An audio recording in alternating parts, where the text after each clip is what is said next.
Class में 8-9 लड़कियां बहुएं जूझ रही हैं, जानकारी के साथ उनके सामने जाना है, टूल्स के साथ जाना है, 5 बीवी तो आराम से होगा। अब बात आती है, मान लीजिए फिर दवा शुरू होता है नहीं होता सर, नया देख लीजिए, नई गौरिया, बच्चा नहीं हुआ, ताना तो अलगे सुनना है, उसके बाद से सासू या जो भी है वो लेकर डॉक्टर के पास होते हैं, डॉक्टर दवा एलोपैथ शुरू किया। अब बीमारी के बिना बीमारी अंदर घुसती गई, किसी तरह कंसीव हुआ। अब क्या होगा, अब क्या होगा, बच्चा समय से पहले हो जाता, पहले हो सकता है, प्री मैच्योर, मैच्योर नहीं होगा, उसके बाद से नेचुरल नहीं होगा, उसके बाद से समय से नेचुरल डिलीवरी नहीं होगा, पेट चीर के बच्चा निकाला जाएगा। अब ये बताइए, उस दौरान जो बच्चा पूर्णतया विकसित नहीं हुआ, वो जब बाहर आएगा तो किस तरह का होगा,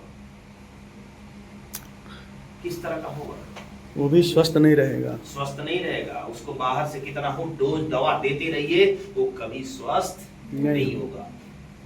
जड़ क्या है, लड़की हीमोग्लोबिन की उसके अंदर कमी थी, और हम आप बेचने से पहले अपने घर की लड़कियों को, अपने घर की बहुओं को सबसे पहले तो खिलाना चाहिए, क्योंकि हमारे भी सामने वही है, फिर बेचिए बाद में ना, तब देखिए काम कैसे। अब ये बताइए, अगर जो आप सोशल वर्कर हैं, आप सामाजिक सेवा करना चाहते हैं, तो क्या ये नैतिक दायित्व तो नहीं बनता है? बिल्कुल कि आज की इस बच्चियों को हम उबार सके इनके उससे। केवल पैसा कमाना ही उद्देश्य नहीं है, हमारा तो उद्देश्य है कि उनको स्वस्थ करके पैसा कमाए, तो अच्छा है ना। दुनिया में तो हर आदमी बेच रहा है कि नहीं? तो ये जानकारी रखना है। अगर जो ये जानकारी लेके, टूल्स लेके आप निकलती हैं, तो 100% रिजल्ट आपको आता है, फिर डायमंड मतलब आसान हो जाता है। क्लियर? और फिर ये रोज निकलना आसान हो जाता है। यहाँ बैठा हुआ हर इंसान रोज निकलना चाहता है, जिसको थोड़ा भी इस बिजनेस के बारे में जानकारी हो गई है, लेकिन जानकारी नहीं है, टूल्स नहीं है, किसके पास निकलें, कैसे लोगों से बात करें?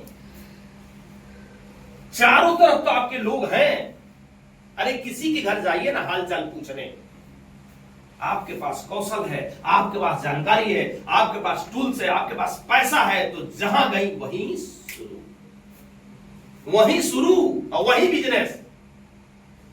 और इसलिए कहा जाता है ये बिजनेस मोबाइल बिजनेस है। लैंडलाइन का जमाना गया, लैंडलाइन का फोन यहां रखा हुआ है आपके एक घर में, फोन आएगा तो वहीं जाना पड़ेगा, किसी को फोन करना होगा तो उस घर में जाना पड़ेगा।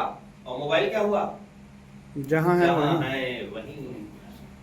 तो जब ट्रेडिशनल व्यवसाय में आप हैं, दुकान खोले हैं, तो जब तक दुकान बंद रहेगी, ब्यूटी पार्लर नीलम भाभी निकल वहां से हट जाएंगे, चलेगा नहीं चलेगा।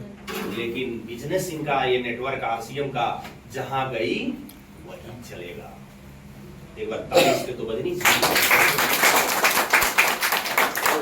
बिजनेस नहीं है, मोबाइल बिजनेस है, चाहे जिस फंक्शन में आप जा रही हैं। हाँ, ये बिजनेस आपके को जो दिलो दिमाग में है, आप